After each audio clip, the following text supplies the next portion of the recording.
Ever had that moment? You walk into a room, maybe a meeting, a party, Hmm. and suddenly your brain just hits the panic button. Mm-hmm. Your palms sweat, maybe your voice catches, and there's this like relentless script playing. What if I say something stupid? What if they judge me? What if I blush? Well, yeah, the internal monologue. Exactly. You're physically there, but mentally you're already running for the door. Mm. Or maybe just trying to become invisible. It's more than just shyness, isn't it? Way more. It's this profound, often really debilitating anxiety that, well, a lot of us know all too well.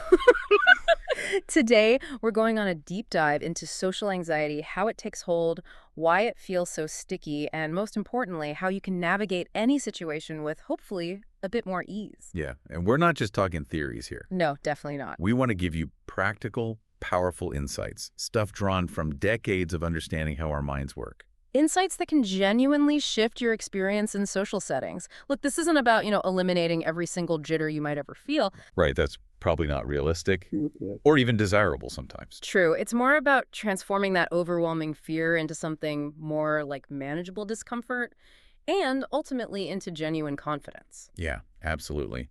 Our mission for you today is really to unlock the core mechanisms behind social anxiety. We want to equip you with tangible strategies, things gleaned from, well, robust psychological approaches. So you can understand why these experiences feel so stubborn. Exactly. And then, crucially, give you a roadmap, a way to truly change how you engage with the world around you. Okay, so let's kick things off by really defining what social anxiety is. Because like I said, for many people, it just gets lumped in with being shy or maybe being a little awkward sometimes. Mm-hmm. But there's a real significant difference, isn't there? Where's that line? Where does shyness kind of morph into something more? Something we actually call social anxiety disorder, or SAD. That's such a critical distinction to make because it's often misunderstood. Shyness, as you said, is often seen as more of a personality trait. Yeah. Lots of people experience occasional self-consciousness, right? Maybe a fleeting blush if you're put on the spot. Sure. Happens to everyone. It's part of the human experience. But social anxiety disorder is fundamentally different because it interferes. It messes with your normal routine, causes immense ongoing distress. Okay, interference is the key word. Definitely. Think of it like this. It's perfectly natural to feel, a flutter of nerves before a big job interview or maybe a first date. Yeah, totally normal. That's a normal, usually transient response to a high-stakes situation. But if you have social anxiety, you might spend weeks dreading that interview, Yeah. just agonizing over every single potential misstep. Wow, weeks. Yeah, or you might even call in sick to avoid it entirely. Or if you force yourself to go, maybe your hands tremble so much you can barely hold your water glass, or your voice gets so strained you struggle to speak clearly. So the intensity and duration are way off the charts compared to just nerves. Exactly. It's when these feelings are so intense, so persistent, and so disruptive that they actually dictate your life choices. Hmm. That's when it crosses the line from occasional discomfort into, well, a genuine disorder. So it's not just a momentary discomfort that passes, it's something that genuinely impacts your life choices, essentially shrinking your world. Precisely. And that must feel incredibly isolating for anyone listening right now, maybe thinking, oh my God, am I the only one who feels this way? Mhm. How common is this, really? Oh, you are absolutely profoundly not alone. In fact, social anxiety is remarkably common, far more prevalent than most people probably realize. Really? Yeah. Studies indicated it affects approximately 8% of women and about 6.1% of men. So when you crunch those numbers, we're talking about roughly 40 million adults, just 18 and older, in the U.S. alone. 40 million, wow. Imagine that. Tens of millions of people navigating this exact struggle. So for anyone listening who feels this, please know, millions of others understand what you're going through. This isn't some rare, isolated thing. It's a pervasive challenge for a really significant chunk of the population. That's a staggering number. Yeah. It really drives home that point. You are not alone. It's often referred to as an illness of lost opportunities, which is such a powerful, kind of poignant phrase. What does that actually mean for someone living with it day to day? Okay, yeah, it's a heartbreaking reality for many. Social anxiety can lead people to make major life choices, specifically to accommodate their illness, to work around the anxiety. How so? Like, what kind of choices? Well, imagine turning down a dream job, a job that involves, say, public speaking or frequent team interactions. Not because you lack the skills, no, Yeah. but because the mere thought of that social scrutiny feels too overwhelming. Or avoiding pursuing romantic relationships, or even just deep friendships, because the potential for judgment or embarrassment feels absolutely unbearable. So you just opt out. You opt out. It means actively choosing not to go for promotions, or certain educational opportunities, or even simple social gatherings that could actually enrich their lives. It's truly tragic, really, because it stops people from reaching their full potential, from exploring their passions, and from forming those meaningful connections that, make life vibrant. It's like their world just shrinks. Exactly. Not because they choose it, but because the anxiety forces them into a smaller, supposedly safer box. That makes perfect sense. It really does sound like being trapped in a cage of your own making, where the bars are made of fear. So, beyond those big picture impacts, when social anxiety actually manifests, what does it look like? What are the physical sensations, those relentless thoughts, and the behaviors people might notice? Well, the symptoms are quite diverse, and they often kind of cascade, one leading to another. On the physical side, we frequently see responses that are very typical of our primal fight or flight mechanism, Even when there's no real danger. right? Even when there's no actual physical danger. This can include things like excessive blushing, which for many people becomes a deeply feared symptom in itself, along with profuse sweating, trembling, heart palpitations, that feeling like your heart's going to pound right out of your chest. Yeah, I know that feeling. Some people also experience nausea or stomach upset, maybe a stammer, or rapid, almost breathless speech as their anxiety ramps up. These are all involuntary physiological reactions. It's your body's alarm system basically screaming danger in response to what it perceives as a social threat. It's incredible how our bodies can react so intensely to what is essentially just a social situation.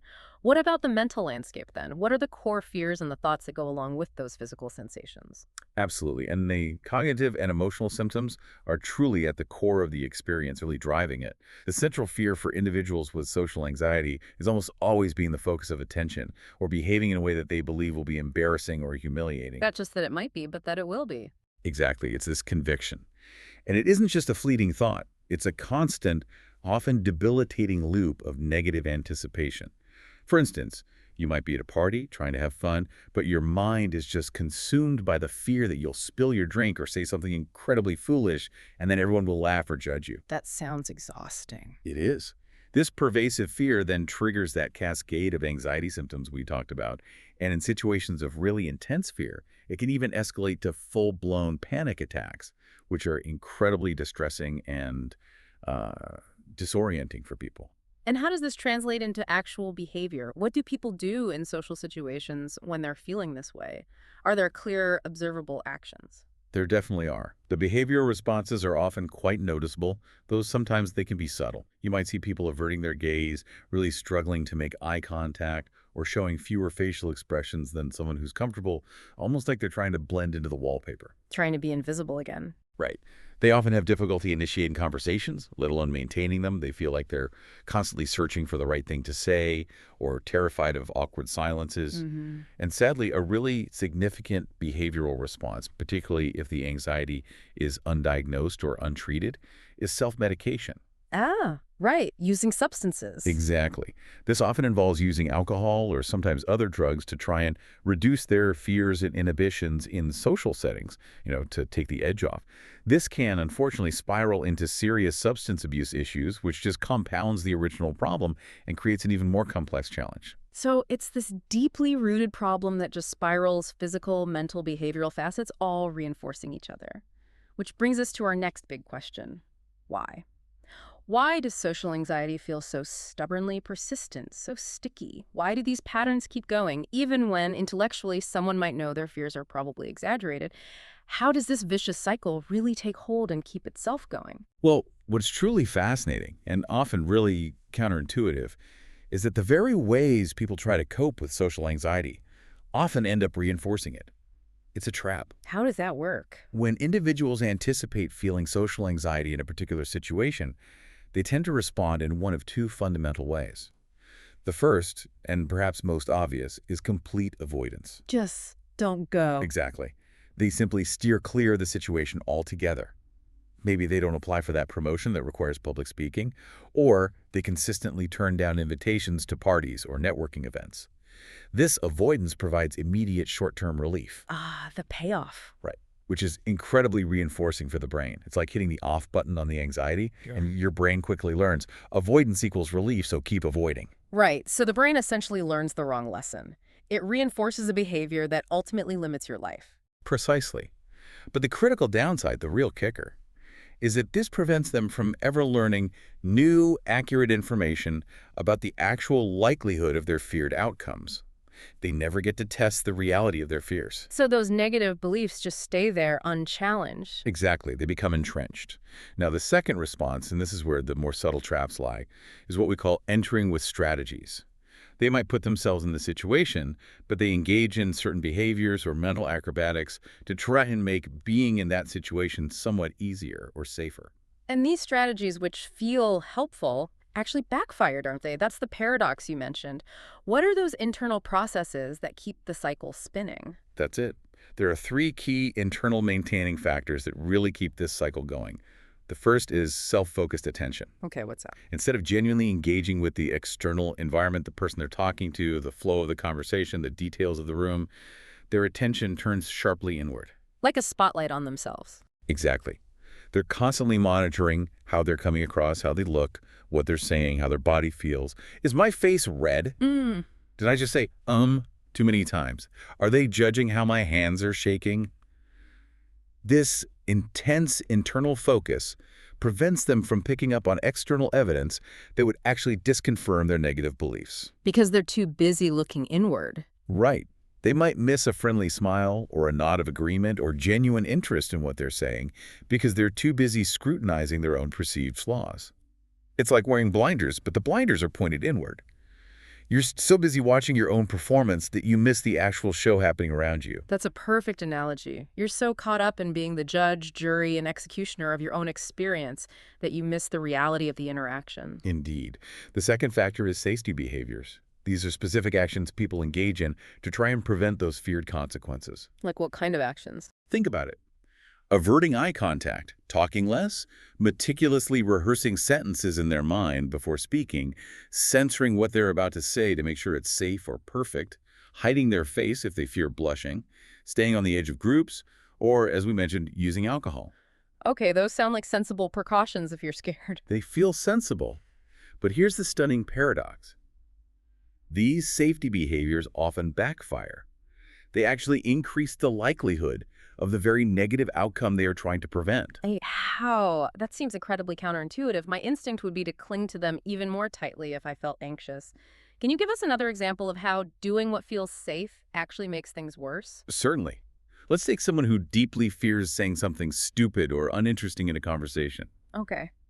To prevent this, they might rehearse every sentence meticulously in their head before speaking, or censor what they really want to say, choosing only bland, safe topics. Okay, sounds careful. But what happens?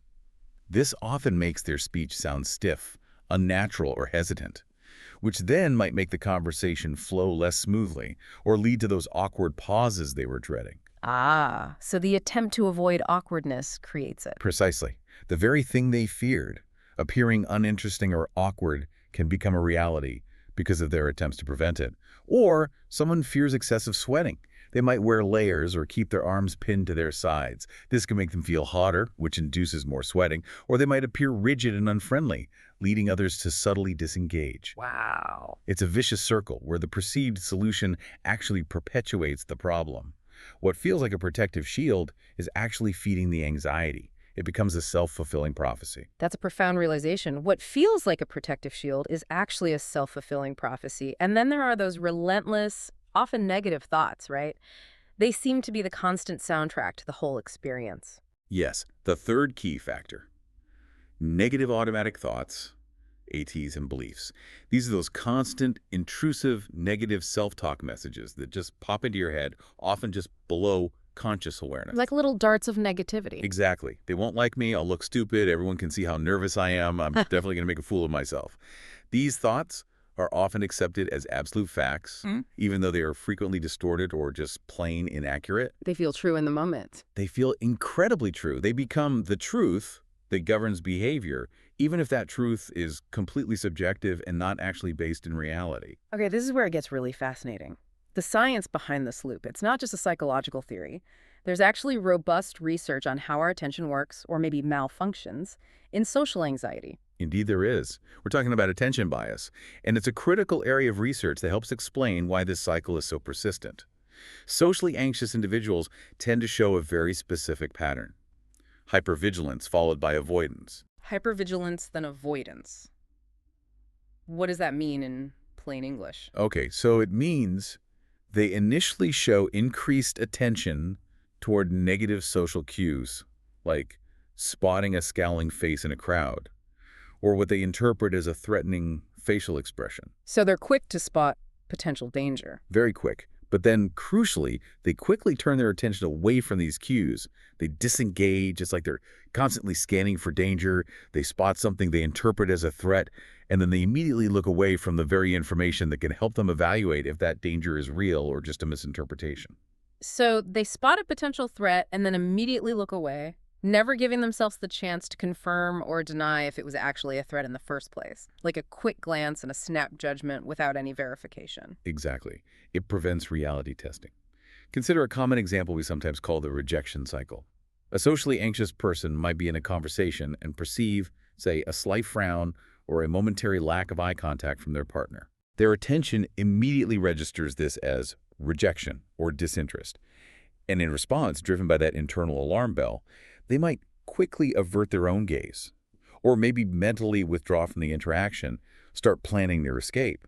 Because they turn their attention away so quickly, they never stick around long enough to find out that maybe the individual was actually just thinking deeply about what they said, or was genuinely welcoming, or perhaps just tired and momentarily distracted. So their fear gets confirmed, but only because they didn't get the full picture. Exactly.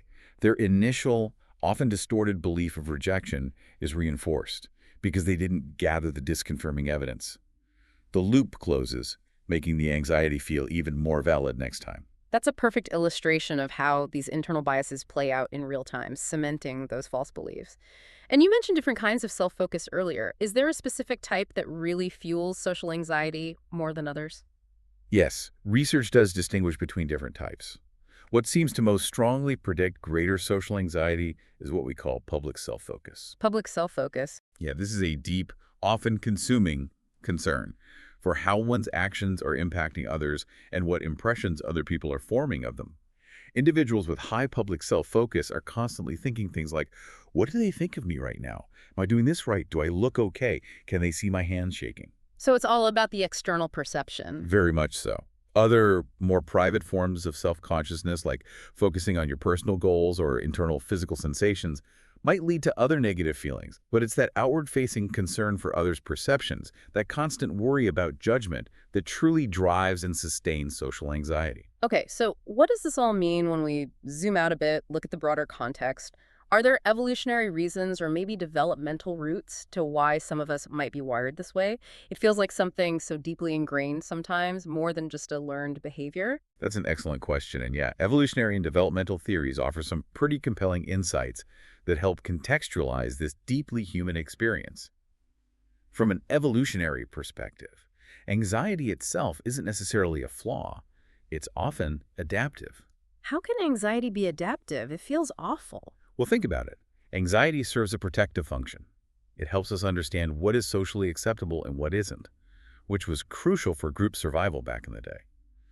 Take embarrassment, for instance. Okay. It might feel terrible in the moment, but it actually helps us maintain social norms.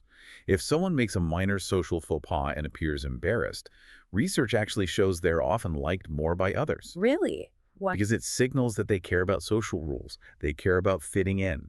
If you had zero concern about being embarrassed, you might seem aloof or uncaring about the social fabric, which could actually lead to genuine exclusion. So the very discomfort we tried desperately to avoid actually serves a purpose in building social connection. That's a fascinating reframe. Feeling awkward might actually make you more relatable sometimes. It truly is. And this connects directly to the idea of biological adaptation to group living. Humans are inherently social creatures, right?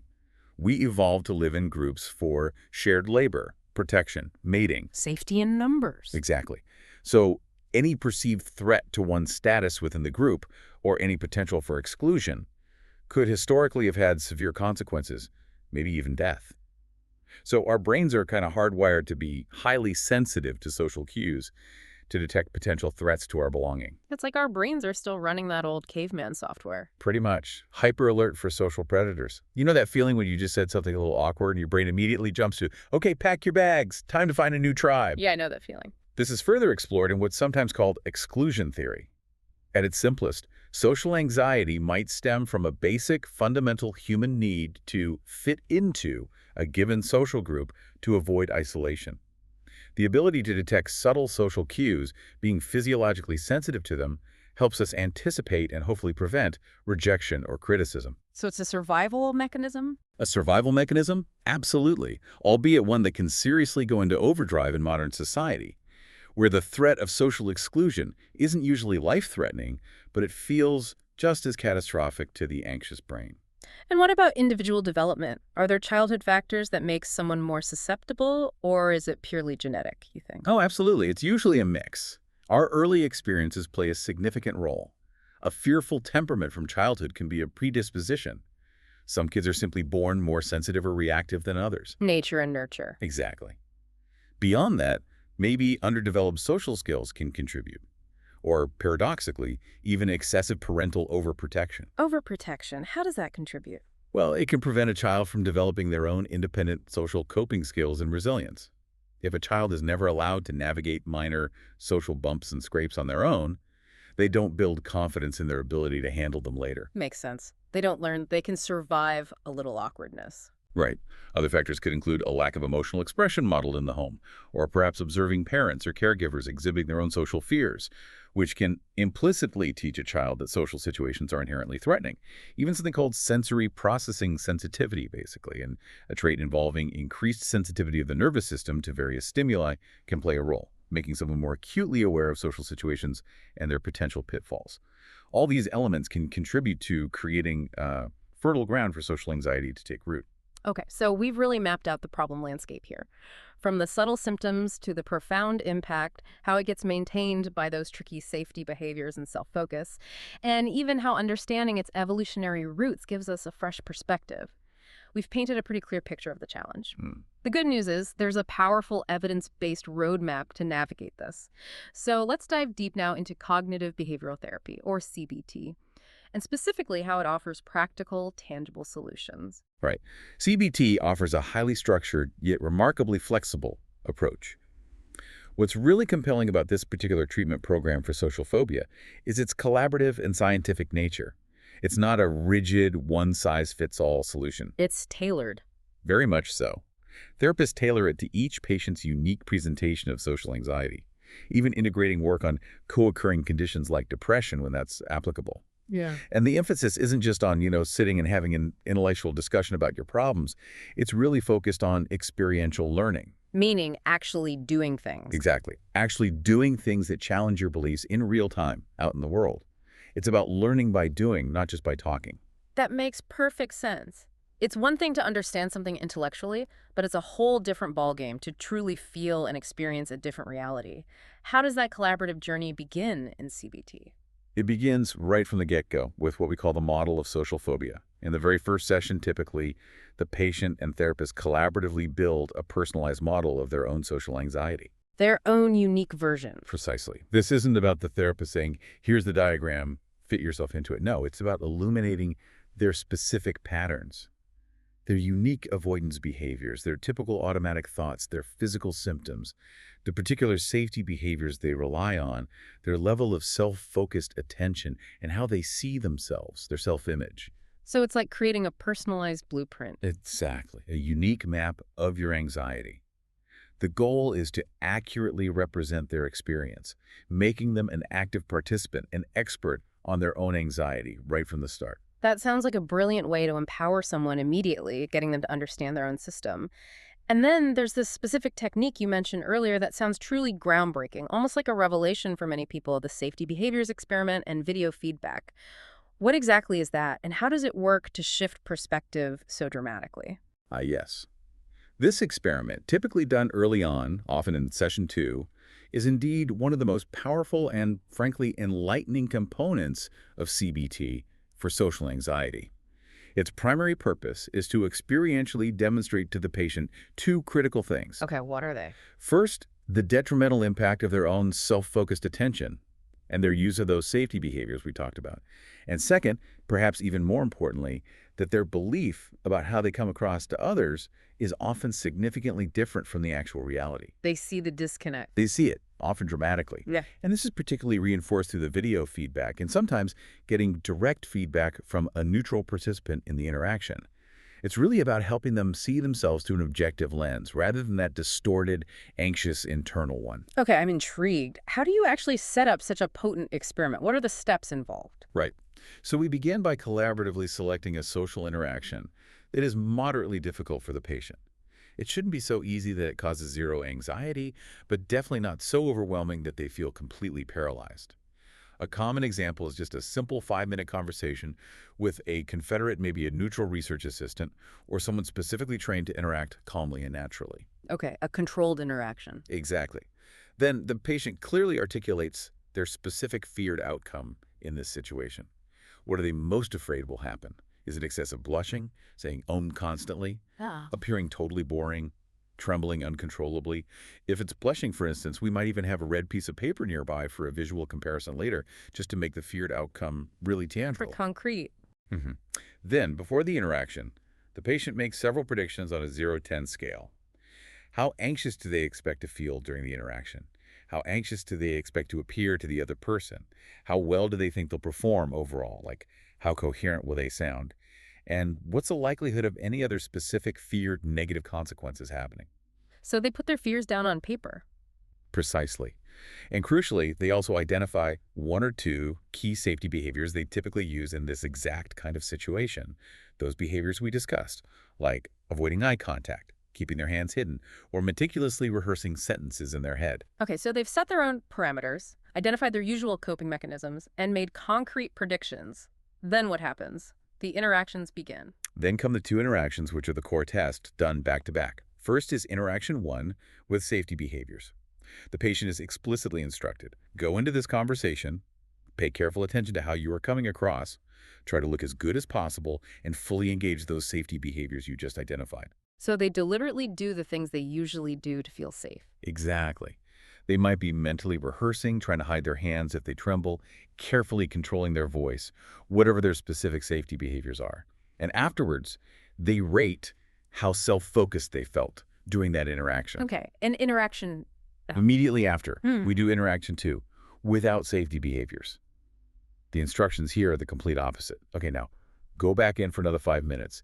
This time, I want you to drop all those safety behaviors we identified, let them go, and instead, focus your attention outwardly on the social situation, on the other person. Just focus out, not in. Right. The instruction is often something like, get lost in the conversation, treat it like a ping pong match, just respond naturally to what the other person says, really listen to them, and forget about monitoring yourself or the impression you're making. Just let go. Wow. That sounds incredibly liberating on one hand, but also potentially terrifying for someone who has relied on those safety behaviors for years. How do you process this raw experiential data afterwards? What's the debrief like? This is where the profound insights really happen. First, we simply compare their predicted ratings before the interactions to their actual ratings after each one. And patients very, very often find, well, a couple of things. One, their actual anxiety is often much lower than they predicted it would be, especially in the second interaction. And 2, more surprisingly to them, they often performed better and actually felt less anxious when they were not using their safety behaviors. Really? Better without them? Yeah. This often comes as a big surprise, as the manual calls it, and a truly liberating insight. It directly challenges their long-held belief that these behaviors are essential for their social survival. It shows them they don't have to expend all that exhausting effort trying to control themselves. That must be mind-blowing for some people. It really can be. Then comes a video feedback, which is absolutely critical. The most crucial instruction here is, watch this video as if you were observing someone else, not from your own subjective internal feeling, but objectively, like you're watching a stranger. Detaching from the internal critic. Precisely. This helps them see how they actually appeared versus their distorted internal image. The most important lesson, often, is seeing the huge discrepancy between how they predicted they would look. often visualizing themselves as looking incredibly awkward, visibly anxious, just a total mess, and how they actually looked on the video, which is often much more composed, confident, and competent than they ever imagined. So they literally see the difference. They see it. We might also point out, watching the videos side by side, that sometimes they actually look worse or more unnatural when they are employing their safety behaviors, that stiffness we talked about. This visually reinforces the detrimental impact of those behaviors. It helps them experientially learn that they are acceptable and they're probably not going to be rejected even if they don't try so hard to hide who they really are. So they literally see that their internal reality doesn't match the external one and that their attempts to fix things might actually be making them appear less natural. That's a powerful revelation. And there's even external feedback sometimes. Yes, often getting objective input from the neutral participant, the person they interacted with, can powerfully confirm or disconfirm the patient's beliefs. Hearing directly, "No, I didn't notice you blushing," or "Actually, I found what you said really interesting," adds another layer of external reality testing. Wow. And the learning continues outside the session. Absolutely. After these powerful in-session demonstrations, the learning continues with homework. A simple but incredibly powerful exercise is the focus of attention walk. The patient takes 2 short walks, say 5 minutes each, perhaps first in a quiet area and then somewhere more populated like a mall or a busy park. 2 walks, different focus. Exactly. In the first walk, they deliberately focus entirely on internal sensations, their breathing, their body movements, how they think they look to others, their thoughts. Pure self-focus. In the second walk, they deliberately engage all their senses with the external environment, the sounds, the smells, the textures, the colors, the details of the buildings, the people around them. Pure outward focus. And what do they typically learn from that direct embodied experience? It demonstrates so powerfully how just shifting their attention profoundly affects their experience and their interpretation of reality. Yeah. If they do it in a populated area, they often report that when they are self-focused, it feels like everyone is noticing them, staring at them like they're under this intense spotlight. Yeah, that feeling. But then, when they shift their attention outwardly, truly engaging with the world around them, they realize people generally don't stare. They're engrossed in their own lives, looking at their phones, talking to each other, mostly oblivious to the internal struggle happening inside the patient's head. It's a direct experiential challenge to their interpretation of reality, proving that the spotlight is usually only in their own mind. That's amazing. It moves it from just an intellectual understanding to something they feel and experience directly. And speaking of direct experience, after that initial foundational work with the model and the experiment, the real heavy lifting begins with in vivo exposure, right? This is where the rubber meets the road, where you truly face those fears head on in real life. It's exactly right. From session 3 onwards, usually, in vivo exposures become the focal point of almost every session. Patients gradually work their way through a hierarchy of feared social situations. This is a personalized list they create, ranking situations from moderately difficult up to their most challenging ones, tailored to their unique fears. So it's gradual, step by step. Very much so. We don't throw you in the deep end. But the core principles remain absolutely consistent throughout. Always, always drop the safety behaviors and deliberately shift attention outwardly. Exposure isn't just about being there physically. It's about fundamentally changing how the situation is experienced, engaging with it differently, without the crutches that have been maintaining the anxiety. It's about showing your brain through repeated direct experience that the perceived threat isn't actually dangerous. I can imagine how challenging that must be, even starting small. But what if someone has a very specific, maybe physical fear, like excessive sweating, or that they'll stammer uncontrollably, or blush beet red? How do you tackle these very specific, ingrained anxieties within an exposure setting? That's where a really powerful and sometimes, somewhat provocative technique called exaggerating feared behaviors comes in. It's essentially about taking the thing you dread most and intentionally bringing it to the surface, doing it on purpose. Wait, you make them do the thing they fear most? Like, on purpose? Exactly. It sounds wild, but it's incredibly effective for challenging the catastrophic beliefs associated with those symptoms. For example, if a patient fears sweating excessively and being judged harshly for it, they might purposefully wear a heavy sweater on a warm day to induce sweating during an exposure. Or maybe even apply a little water to their face or underarms to simulate sweat before going into a social situation. Wow, okay. Why? What does that achieve? It allows them to directly test their predictions. How noticeable is the sweating, really? How do people actually react? What are the actual consequences? Often the outcome is incredibly liberating. They discover that either A, people don't notice nearly as much as they thought, or B, if they do notice, they really don't care or judge negatively, or C, even if someone did react negatively, which is rare, they can actually cope with it. The catastrophe they envision simply doesn't happen. So it directly disproves the horror story in their head. Precisely. Or if someone fears forgetting words or stammering, they might purposely forget their train of thought mid-sentence during a conversation, or intentionally say, or pause more often than usual. Again, it tests the reality. How bad is it really? Do people run away screaming? Usually not. It helps them see that these feared behaviors often have minimal negative impact in reality. It's about proving to yourself that the worst-case scenario isn't nearly as bad or as likely as your anxious imagination insists. Another clever way we sometimes gather contradictory information is through surveys. Let's say a patient believes that their interest in a niche hobby, maybe competitive dog grooming, is weird, and that people will judge them negatively for it, making them socially unacceptable. Okay. To challenge this belief, they might actually design and conduct a small, informal survey. They could ask a variety of people questions like, what do you think of people who have unusual or niche hobbies? Would you think less of someone if their hobby was X? Would you still be willing to be friends with this person? Gathering real-world data. Exactly. And the information gathered almost invariably disconfirms their negative predictions. It shows that people are generally far more open, accepting, or simply indifferent than the anxious mind assumes. So it's about actively seeking out real-world evidence that contradicts those ingrained fears, whether through direct action like exposures or gathering objective data like surveys. It's like becoming your own scientific investigator, testing your hypotheses about social danger. That's a great way to put it. But it's not just about what you do, right? It's also crucially about what you think. This is where cognitive restructuring comes in, the part about actually rewiring those underlying thought patterns that fuel the anxiety. How do you help people identify and challenge those insidious negative automatic thoughts? Right. Cognitive restructuring is woven throughout the exposure work, typically starting around session 3. The first step is simply learning to identify automatic thoughts, ATs. We help people tune into those discrete, specific, usually negative thoughts that just pop into their head spontaneously, often flying just below the radar of conscious awareness, and which they tend to accept as facts. Those little nagging thoughts you barely notice but totally believe. Exactly. Thoughts like, they won't like me. I probably look really stupid right now. Or, everybody can see how nervous I am. I bet I'm going to blush bright red. We emphasize that these thoughts occur automatically, like reflexes.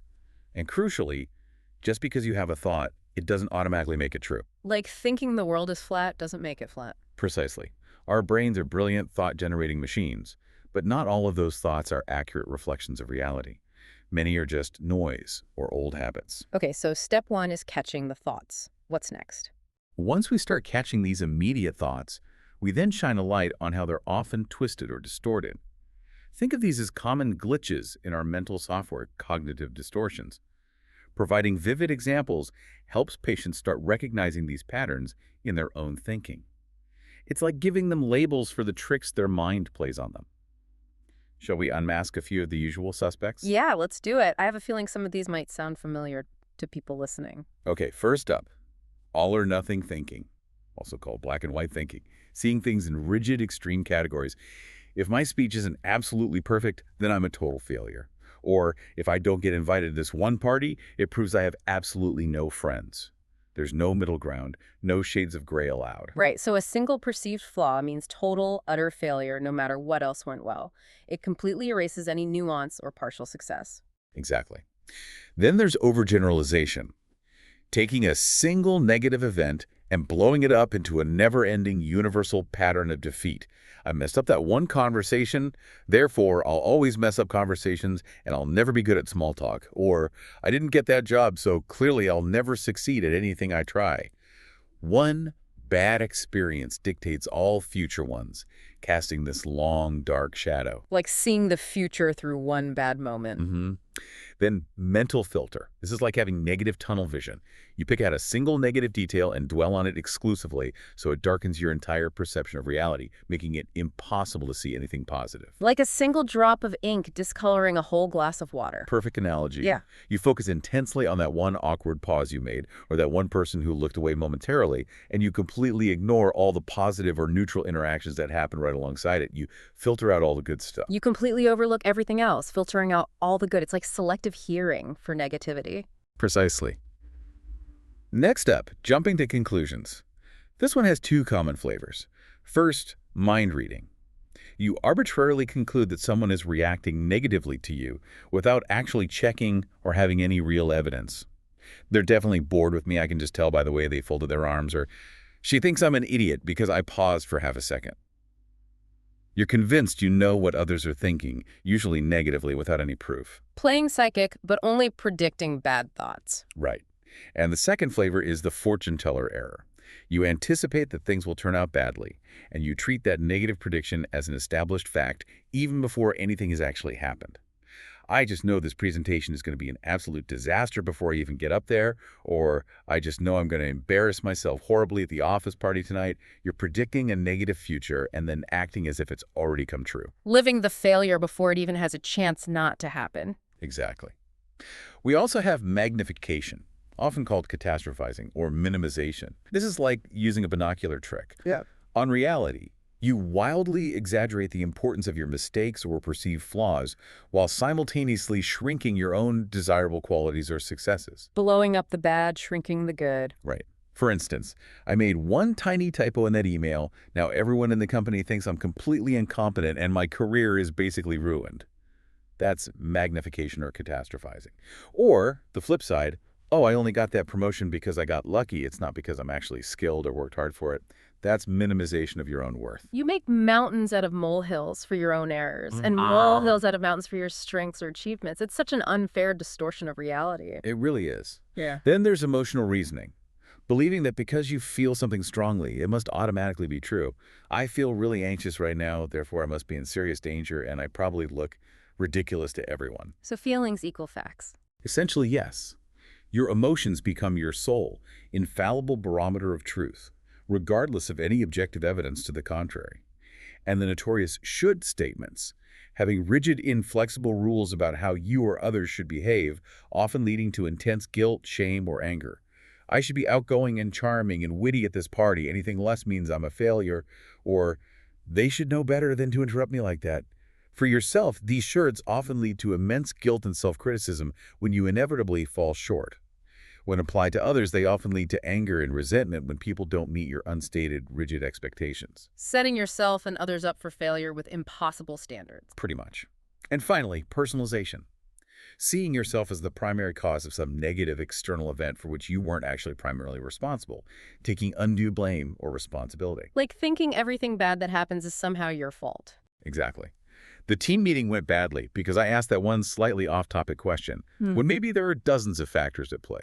Or, my friend seems quiet and withdrawn today. It must be something I did or said. You inappropriately assign responsibility for others' feelings or external events entirely to yourself. Wow. Those are incredibly relatable. I think most of us probably fall into some of those mental traps from time to time without even realizing it.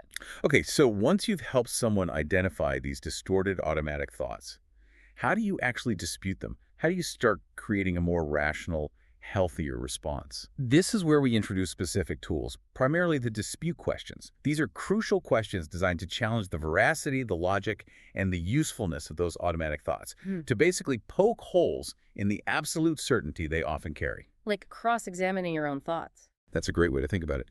Questions like, do I know for certain that X will happen?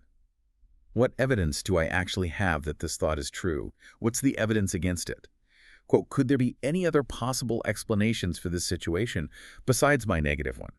Am I 100% sure of these awful consequences? What's the most likely outcome here? Not just the absolute worst-case scenario I can imagine. Or even, what's the effect of believing this thought? Yeah. Is it helping me or hurting me? It's about building a logical case against your own irrational thoughts. Okay, so you interrogate the thought, then what? Then you formulate a rational response. This is essentially the objective, reasonable, balanced answer you generate in response to those dispute questions. For example, if the automatic thought is, I'm totally incompetent because I had to ask my boss a question, a dispute question might be, hold on, does asking one question automatically mean I'm incompetent? Is there any evidence that I sometimes am competent? The rational response could then be something like, okay, asking a clarifying question is actually a sign of engagement and wanting to do a good job, not incompetence. In fact, I've been complimented on the quality of my work on several occasions. Nobody does their work perfectly 100% of the time, and asking for help when needed is actually a strength. Ah, so it's not about just slapping on a positive affirmation. No, definitely not toxic positivity. It's about finding a more balanced, evidence-based perspective. Exactly. The aim isn't simply to trade a negative thought for an equally unrealistic positive one. It's about recognizing the errors or distortions in your thinking and replacing those irrational, unhelpful thoughts with objective, reasonable ones that are actually supported by evidence. And crucially, integrating this with that outward focus and dropping the safety behaviors. It's becoming your own internal detective, or maybe your own defense attorney, scrutinizing your thoughts rigorously rather than just accepting them as undisputed fact. It sounds like becoming your own detective, scrutinizing your thoughts rather than just accepting them. That's incredibly empowering. And sometimes you might need a little extra sharpening for your toolkit, right? I know there are optional modules that can complement this core CBT work, offering additional specialized help for certain issues. Exactly. These optional modules, things like imaginal exposure, social skills training, and assertiveness training, they don't replace the core work of in vivo exposures and cognitive restructuring, but they are integrated as needed to enhance progress, particularly when specific challenges pop up. Okay, tell us briefly about those. What's imaginal exposure? Imaginal exposure is particularly useful for tackling feared consequences that are maybe unlikely to actually occur in real life, but are so powerful in the person's mind that they fuel intense avoidance. Things like, if I keep saying stupid things, eventually everyone will reject me and I'll end up completely alone and jobless. Or, if I blush really badly one time, I'll be permanently shamed and no one will ever take me seriously again. So it's about confronting those really catastrophic, often exaggerated future fears, but in a controlled, imaginative setting because you can't easily create them in real life. How does that actually work without experiencing it physically? It involves collaboratively developing a very vivid, detailed script that captures the patient's core fears. It's usually written in the second person, present tense. You are standing there, you just said X. You see people starting to whisper. The script includes a lot of sensory detail, what you see, hear, smell, how your body feels, what thoughts are racing through your mind. So you really immerse yourself in the feared scenario mentally. Yes. The goal is to repeatedly expose yourself to the feared scenario in your imagination, staying with the anxiety until it naturally starts to decrease through habituation. You emotionally process and build tolerance for the fear of those highly improbable but subjectively devastating outcomes. Often the core concern isn't just the initial faux pas, but the imagined, persistent negative feedback or social exclusion that follows. Imaginal exposure helps you face that feared consequence directly, in a safe space. Okay, that makes sense for those really big, hard-to-test fears. What about social skills training, or SST? Right, social skills training, SST. Now, it's important to note that many, probably most, socially anxious individuals actually do have appropriate social skills. The problem is that these skills often get masked or inhibited by their intense self-focus and their reliance on safety behaviors, making them appear unskilled or awkward. So the skills are there, just hidden. Often, yes. Once the safety behaviors are dropped and attention is shifted outward, most people show surprising confidence. But some individuals genuinely do lack certain specific skills, perhaps due to years of avoidance, or they have a strong perception that they lack skills. For them, SST can be invaluable. For example, if you spent years avoiding eye contact, you might genuinely need some practice making and holding it comfortably. What kinds of specific social skills are we talking about here, typically? We usually target three main areas. Conversational skills, things like how to initiate, maintain, and gracefully end conversations. Positive assertion, like giving compliments sincerely, expressing praise. And negative assertion, like how to refuse unreasonable requests politely but firmly, or express displeasure or disagreement respectfully. Practical stuff. Very practical. And this also includes the nonverbal aspects, appropriate eye contact, relaxed body language, effective vocal volume and tone. The process usually involves clear instructions, the therapist modeling the skill, demonstrating how it's done, role-playing scenarios with the patient, and then providing specific constructive feedback. We might even use online SST. Online, like video chat. No, more like using video recordings of their exposure practices, or even using a real-time camera feed in the session. This allows them to objectively observe their own behaviors, like seeing how unusual it actually looks to grip a glass tightly for dear life, and then rehearse more normal, relaxed ways of acting right there and then, getting immediate visual feedback. Ah, that real-time visual feedback must be incredibly powerful for changing those subtle, often unconscious habits. It really can be. And finally, assertiveness training. How does that fit specifically with managing social anxiety? It feels related but distinct. Assertiveness training is crucial because, as we've touched on, many socially anxious individuals default to a passive or non-assertive communication style as a safety behavior. They avoid expressing their needs or opinions to avoid potential conflict or judgment. The purpose of assertiveness training is to help them learn to express their thoughts, feelings, and beliefs correctly, honestly, and appropriately without violating the rights of others. It's about finding a healthy balance. So not aggressive, but not passive either. Exactly. We make really clear distinctions between the three styles. Passive non-assertive communication. This is where you don't express your honest feelings, thoughts, or needs, or if you do, it's in a really apologetic, self-effacing way. Nonverbal cues often include evasive eye contact, maybe fidgeting or hand-wringing, speaking too softly, hesitant speech, sometimes even laughing nervously when you're actually angry or upset. And crucially, this is often a safety behavior, an attempt to avoid conflict or negative evaluation by making yourself small and agreeable. Okay, that's the default for many. What's the opposite end? Aggressive communication. This is standing up for your rights, but in a way that violates others' rights. It's often about dominating, winning at all costs, sometimes through intimidation or manipulation. Nonverbal cues might include scaring eye contact, like a stare down, a loud or strident voice, sarcastic tone, finger-pointing, interrupting. It's about overpowering the other person, not finding mutual respect. Not healthy either. So the goal is the middle ground. Precisely. The goal is assertive communication. This is the healthy middle path, respecting yourself and respecting others equally. It involves expressing yourself directly and honestly, but appropriately. Nonverbal cues typically include firm but comfortable eye contact, not that intense stare down, and appropriate voice volume for the situation, clear and fluent speech, and confident, open body gestures. It's about finding that balanced, confident stance where you can advocate for yourself while still respecting the other person's boundaries and perspective. So it's about finding that balanced, confident middle path where you value your own needs and the other person's. What are some of the practical techniques taught within assertiveness training to help people achieve that? There are several really useful techniques. Basic assertion is just a simple, direct statement of your rights, feelings, or preferences. No, this is not a good time for me to talk right now, or I'd prefer not to discuss my salary. Straightforward. Empathic assertion is great because it first acknowledges the other person's position or feelings, then states your own right or need. It shows you've heard them. For example, I understand you're really eager to get this project done, but I won't be able to work late tonight. Or, I know you're trying to be helpful by offering advice, but I'd really like to figure this out on my own for now. Acknowledging first, then stating your piece. Nice. Yeah, it softens it. Escalating assertion is useful when your initial assertion is ignored. You start with a minimal assertive statement and gradually become firmer if needed. And I-language assertion is particularly effective for expressing negative feelings constructively, avoiding blame. It usually follows a structure like, when you objectively describe the specific behavior, the effects are describe the impact on you or the situation. I feel state your feeling, optional but often helpful, and I prefer state what you want or need instead. Can you give an example of that one? Sure. Instead of saying, you always undermine me in meetings, Mm. which is blaming in general, you could say. When you interrupt me while I'm presenting my ideas in the team meeting specific behavior, the effect is that I lose my train of thought and feel disregarded impact feeling.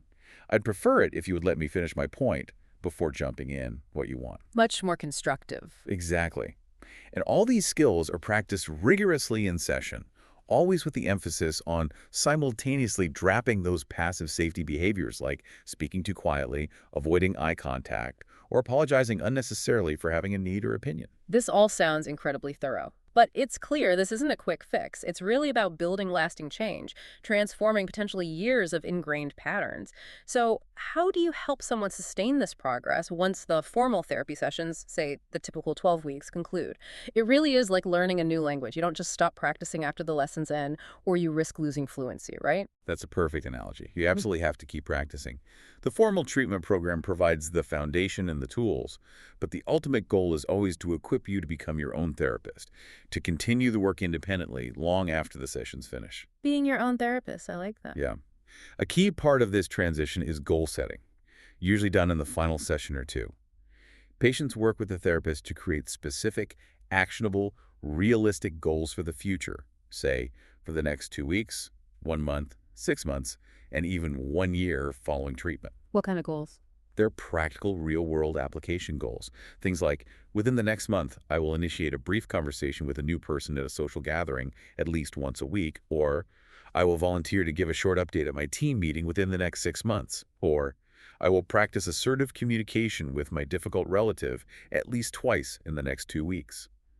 These goals help translate the learned skills into ongoing real-world practice and keep the momentum going. It keeps the learning alive outside the therapy room. Exactly.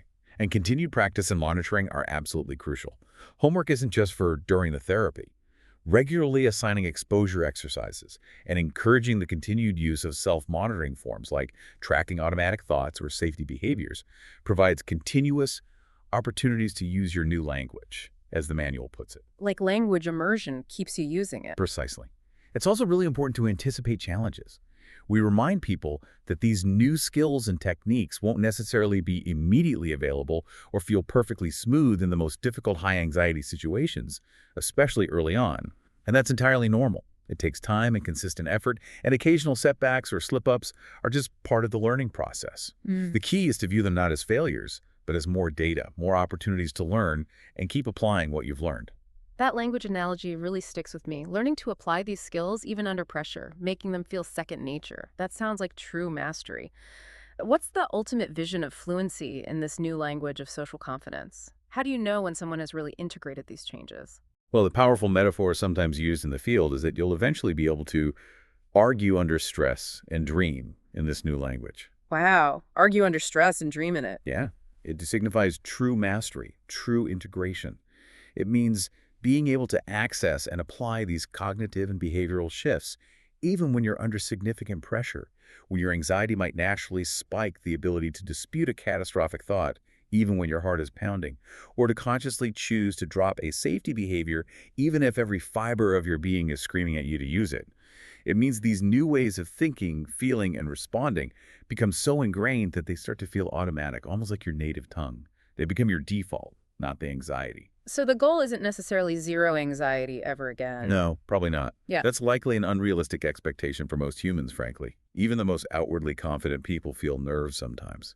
Instead, the long-term impact, the real win, is about fundamentally changing how you experience and think about social situations, so that social anxiety no longer dictates your choices or limits your life. Freedom, basically. Exactly. You learn experientially deep down that you are acceptable, that you are worthy, and that you are not likely to be rejected or judged nearly as harshly as you fear, even if you don't hide who you really are. It's about achieving freedom. The freedom to choose to engage, to connect, to pursue opportunities, and to live a fuller, richer life, no longer constrained by the fear of judgment. Okay, so we've really walked through the intricate web of social anxiety today, from its sometimes subtle symptoms and really profound impact, to understanding how it's maintained by those seemingly helpful but actually detrimental strategies like safety behaviors and intense self-focus. We've also seen how understanding its evolutionary roots can offer a bit of a fresh perspective, maybe even some self-compassion.